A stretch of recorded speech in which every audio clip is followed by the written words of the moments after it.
నిన్న మొన్నటి వరకు వైసీపీ నేతలు కంటికి కనపడిన వాటన్నిటినీ కబ్జా చేశారు, బెదిరించిన వాడి మీద తిరగబడ్డారు, ఇష్టారాజ్యంగా ప్రతిపక్షాల మీద ఉద్యోగుల మీద దాడులు దౌర్జన్యాలు చేశారు. మనందరికీ తెలుసు. గత 5 ఏళ్లుగా రాష్ట్రంలో సాగుతున్నది ఇదే. అయితే ఇప్పుడు ఓట్లు వచ్చాయి కాబట్టి ఎంత పెద్ద రౌడీ అయినా సరే ఓటరు ముందు మోకరెళ్ళాలా తప్పదు. వాళ్ళు ఎన్ని అరాచకాలు చేసినా, అధికారంలో ఉన్నప్పుడు ప్రజల్ని ఎంత ఇబ్బంది పెట్టినా ఓటు అనేటప్పటికి చంటి పిల్లలు ముట్టిగలగడానికి కూడా ముందుకు వచ్చేస్తారు. మనందరికీ తెలుసు. ఇప్పుడు తాజాగా ఉద్యోగుల విషయాన్ని మనం ఒకసారి తీసుకుంటే, జగన్మోహన్ రెడ్డి 5 ఏళ్ల పాలనలో ఉద్యోగులు ఎంత ఇబ్బంది పడ్డారో మనందరికీ తెలుసు. అలాగే స్థానిక నేతలు కూడా ఉద్యోగుల్ని తీవ్రస్థాయిలో ఇబ్బంది పెట్టారు. రకరకాల ఒత్తిళ్లు తీసుకొచ్చి వాళ్ళ మీద బలవంతపు సాకిరీ చేయించారు. కొంతమందిని తమ అధికారం ఉపయోగించి సస్పెండ్ చేయించారు, ట్రాన్స్ఫర్లు చేయించారు.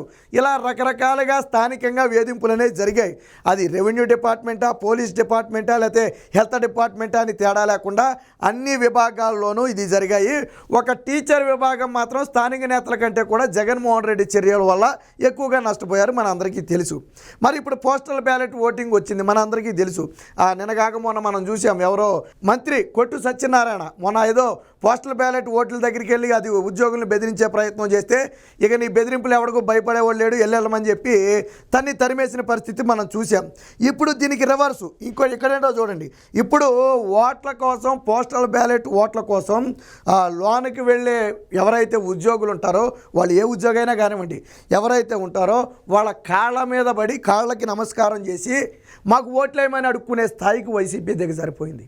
అంటే ఉద్యోగుల్లో వైసీపీ మీద ఎంత వ్యతిరేకత ఉందో గమనించి చివరికి కాళ్ళు పట్టుకోవటానికి కూడా వైసీపీ నేతలు సిగ్గు శరం లేకుండా ఈరోజు బహిరంగంగానే అందరూ చూస్తుండగానే, అదేదో 4 గోడల మధ్య జరిగిన వ్యవహారం కాదు, పబ్లిక్గా ఉద్యోగి లోనికి వెళ్ళే ప్రతి ఉద్యోగి కాళ్ళ మీద పడటం, నమస్కారం చేయటం, అమ్మా ఓటేయండి, అయ్యా ఓటేయండి, ఈ ఒక్కసారికి ఓటేయండి, మమ్మల్ని నమ్మండి, జగన్మోహన్ రెడ్డిని పక్కన పెట్టండి. ఎందుకంటే జగన్మోహన్ రెడ్డి చేసిన చేష్టలేంటో వాళ్ళకు కూడా తెలుసు. సో ఇది ఇప్పుడు సోషల్ మీడియాలో బాగా వైరల్గా మారింది. అంటే ఓట్లు అడుక్కోవడానికి చివరికి ఉద్యోగుల కాళ్ళ మీద పడే స్థాయికి ఈరోజు వైసీపీ నేతలు దిగజారిపోయారు. అంటే వాళ్ళ మీద ఉన్న వ్యతిరేకత ఏ స్థాయిలో ఉందో చూడండి. ఎవరైనా సరే ఓటు అడగాలంటే, అమ్మా ఇదిగో 5 ఏళ్లలో మీకు ఇది చేశాం, మీకు ఈ మంచి జరిగింది, మరొకసారి నమ్మకంతో మాకు ఓటేయండి, మరింత మంచి చేస్తాం అని చెప్పుకోవాలి ఎవడైనా సరే. కానీ ఇలాగా మేమేమీ చేయలేదని ఒప్పుకుని నువ్వు కాళ్ళ మీద పడ్డావంటే ఏమీ చేయలేదని అర్థం. నువ్వు నిజంగా మంచి చేస్తుంటే నేను చెప్పినట్టు ధైర్యంగా ఇదిగో మీకు ఇది చేసాం, సిపిఎస్ రద్దు చేసాం, లేకపోతే పిఆర్సీ పెంచి ఇచ్చాం, మీకు సెలవులు ఇచ్చాం, లేకపోతే ఇంకోటి ఇచ్చాం అని చెప్పి ఓట్లు అడగాలి నువ్వు. కానీ అవి ఏవి చెప్పలేక కాళ్ళ మీద పడి ఓట్లు అడిగే పరిస్థితి. ఎందుకంటే కాళ్ళ మీద పడితే కొంతమంది కనీసం పాపం ఎంతటి వ్యక్తితో ఈరోజు మన కాళ్ళ మీద పడ్డారు, సరే పోనే అనుకుంటారని వాళ్ళ ఉద్దేశం. బట్ ఆ రోజులు పోయాయి. మీరు కాళ్ళ మీద పడినా, పొరుల నమస్కారాలు పెట్టినా, సాష్టాంగ నమస్కారాలు పెట్టినా ఉద్యోగులు ఓటేసే పరిస్థితి లేదు. ఇప్పుడు దానికి సంబంధించిన వీడియో ఒకటి వైరల్ అవుతుంది, ఒకసారి చూద్దాం. చూశారు కదా, ఇక్కడ 2 ఉద్యోగులు కూడా, ఒక మహిళ, ఆవిడ ఏ ఉద్యోగం అనేది పక్కన పెడితే ఒక మహిళా ఉద్యోగులు లోనికి వెళ్తుంటే వైసీపీ నేతలు కాళ్ళ మీద పడ్డారు. ఆల్రెడీ టీడీపీ వాళ్ళు మామూలుగా నిలబడే ఉన్నారు ఇక్కడ, ఇదిగో టీడీపీ కండువా, వైసీపీ నేతలు మాత్రం కాళ్ళ మీద పడ్డారు. చూడండి ఒకసారి. అదిగో మేడం ఫ్యాన్ గుర్తుకే ఓటేయండి, మేడం ఫ్యాన్ గుర్తుకే ఓటేయండి అని కాళ్ళ మీద పడే పరిస్థితి. ఒకసారి చూడండి మీరు, అసలు లోనికి వెళ్ళేటప్పుడు ఎలా పడతారో చూడండి ఒకసారి. చూడండి ఒకసారి, మీకు చూడండి, ఇక్కడ సాష్టాంగం పడిపోతారు చూడండి. అక్కడ వస్తుంటేనే ఇక్కడ మోకాళ్ళ మీద కూర్చున్న పరిస్థితి.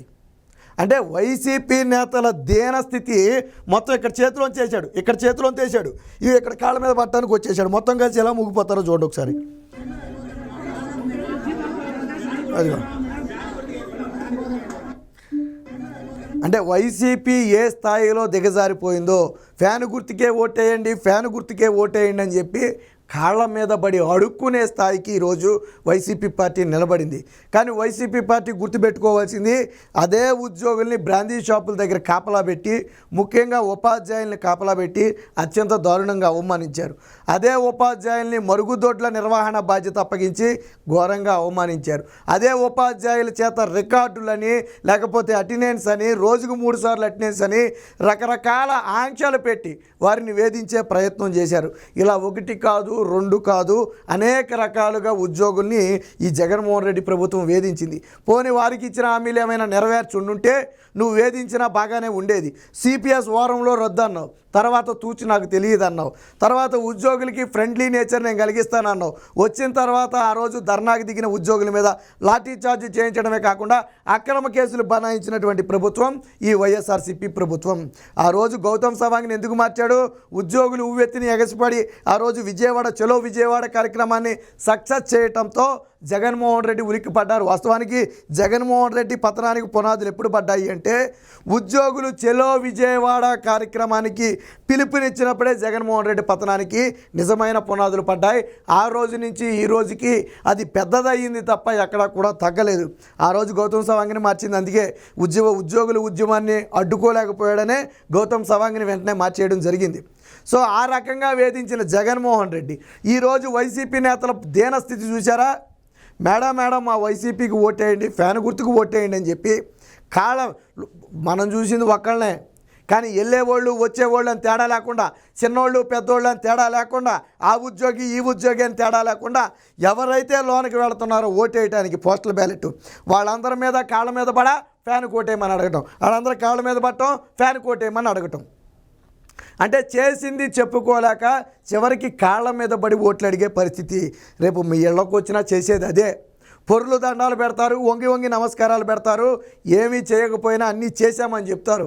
బట్ ఈ రోజులో ఉద్యోగుల్లో మార్పు వచ్చిన మాట వాస్తవం.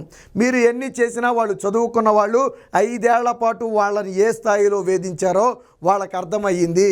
కాబట్టి ఖచ్చితంగా ప్రభుత్వాన్ని మార్చాలి అని నిర్ణయించుకున్నారు. వాళ్ళ సహనాన్ని పంటి బిగును 5 ఏళ్ల పాటు నొక్కి పట్టి ఉంచారు. ఈరోజు ఓట్ల రూపంలో ఒక సునామీనే సృష్టించారు. చరిత్రలో కనీ విని ఎరుగని రీతిలో ఈరోజు పోస్టల్ బ్యాలెట్ ఓటింగ్ జరుగుతుంది అంటే గంటల తరబడి సాధారణ ఓటర్లాగా గంటల తరబడి ఎండలో నిలబడి ఓట్లు వేస్తున్నారు అంటే, సంటి బిడ్డల తల్లి కూడా వెళ్ళి ఎండలో నిలబడి ఓటు వేస్తుంది అంటే, రిటైర్మెంట్కి దగ్గరలో ఉన్న వ్యక్తి కూడా ఈరోజు గంటల తరబడి నిలబడి ఓట్లు వేస్తున్నాడు అంటే కేవలం వైసీపీ ప్రభుత్వం మీద ఉన్నటువంటి వ్యతిరేకత. వాళ్ళంతా ఒకటే నిర్ణయించుకున్నారు. వాట్సాప్ గ్రూపుల్లో కూడా మెసేజ్లు ఒకటే. ఈరోజు 5 ఏళ్లుగా ఉద్యోగిగా మనం అనుభవించిన మానసిక వేదన మనందరికీ తెలుసు. ఒక్కరోజు ఓటు కోసం కేటాయించండి, ఎవరు అశ్రద్ధ చేయొద్దు, ఎవరు ఓటుని మానొద్దు అంటే ఒక ఉద్యోగి 9 జిల్లాలు దాటి ఒక మహిళా ఉద్యోగి వచ్చి ఓటు వేసి అక్కడ మిస్ అయితే సొంత గ్రామం ఏలూరు వచ్చి, ఉమ్మడి వెస్ట్ గోదావరి ఏలూరు వచ్చి 9 జిల్లాల అవతల ఓటు వేసి మళ్ళీ తిరిగి వెళ్ళిపోయింది ఎలక్షన్ డ్యూటీకి. అంటే ఒక ఉద్యోగి 9 జిల్లాలు దాటి వచ్చి ఓటు వేసి మళ్ళీ వెంటనే తిరిగి వెళ్ళింది అంటే ఉద్యోగుల్లో ఉన్న స్ఫూర్తి కానివ్వండి, సహనం కానివ్వండి ఒకసారి చూడండి. ఎందుకంటే వాళ్ళు నిశ్చయించుకున్నారు 5 ఏళ్ల పాటు కంటి మీద కునుకు లేకుండా మనోవేదన అనుభవించిన రోజులు ఉన్నాయి. ఏ ఉద్యోగికైనా శాలరీ పెరగాల, కానీ జగన్మోహన్ రెడ్డి వచ్చిన తర్వాత రివర్స్లో వాళ్ళ శాలరీలు తగ్గాయి. ఈ మధ్యకాలంలో జగన్మోహన్ రెడ్డి వచ్చిన తర్వాత రిటైర్ అయిన వాళ్ళు అనేక లక్షలు కోల్పోయారు. ఒక్కొక్కరు 10 లక్షల నుంచి 20 లక్షల రూపాయలు నష్టపోయిన వాళ్ళు ఉన్నారు. జగన్మోహన్ రెడ్డి వచ్చిన తర్వాత రిటైర్మెంట్ అయిన వాళ్ళు రిటైర్మెంట్ బెనిఫిట్స్ ఈ రోజుకి ఇవ్వలేదు. సాధారణంగా రిటైర్మెంట్ బెనిఫిట్స్ అనేది పిల్లల పెళ్ళిళ్ళకో లేదా ఏదైనా కొనుక్కోవడానికో చిన్న ఆస్తి కొనుక్కోవడానికో జాగ్రత్త పరుచుకుంటారు ఆ ఏజ్లో. అది కూడా లేకుండా చేశాడు జగన్మోహన్ రెడ్డి. సో పిఎల్కి ఏదైతే వాళ్ళకి ఏరియాస్ రావాల్సి ఉన్నాయో వాటన్నిటిని కూడా నిర్లక్ష్యం చేశాడు. ఇవేవి కూడా వాళ్ళు మర్చిపోలా. ఈరోజు అన్నీ గుర్తుపెట్టుకుని ఓటేస్తున్నారు. వాళ్ళని ఎంత హింసించారో తెలుసు కాబట్టే ఈరోజు ఓటర్లు ఎవరైతే ఉద్యోగులు ఉన్నారో వాళ్ళ కాళ్ళ మీద పడి వైసీపీ ఓట్లు అడుక్కునే పరిస్థితికి దిగజారింది. కాకపోతే మీ డ్రామాలు నమ్మే పరిస్థితి లేదు. ఏదో 1 రోజు 2 రోజులు అంటే చూడొచ్చు. 5 ఏళ్ల పాటు నరకయాతన అనుభవించిన ఉద్యోగులు ఓటుతో మార్పుకైతే శ్రీకారం చుట్టారు. జగన్మోహన్ రెడ్డి పతనం ఈరోజు ఉద్యోగుల పోస్టల్ బ్యాలెట్ ఓటుతోనే మొదలయ్యింది. రేపు సాధారణ ప్రజల ఓటుతో అది పరిసమాప్తం కాబోతుంది. అంతిమంగా జూన్ 4వ తేదీతో జగన్మోహన్ రెడ్డి ముఖ్యమంత్రి చాప్టర్ క్లోజ్ కాబోతుంది. ఆంధ్రప్రదేశ్కి జూన్ 4 నుంచి మంచి రోజులు రాబోతున్నాయి. మళ్ళీ ఆంధ్రప్రదేశ్ జూన్ 4 నుంచి అభివృద్ధి పదంలో పరుగులు పెట్టబోతుంది. జూన్ 4 నుంచి అమరావతి రూపుదిద్దుకోబోతుంది. జూన్ 4 నుంచి ఉద్యోగాల విప్లవం రాబోతుంది. జూన్ 4 నుంచి మహిళలకు పూర్తి స్వేచ్ఛా స్వాతంత్రాలతో పాటు రక్షణ కూడా రాబోతుంది.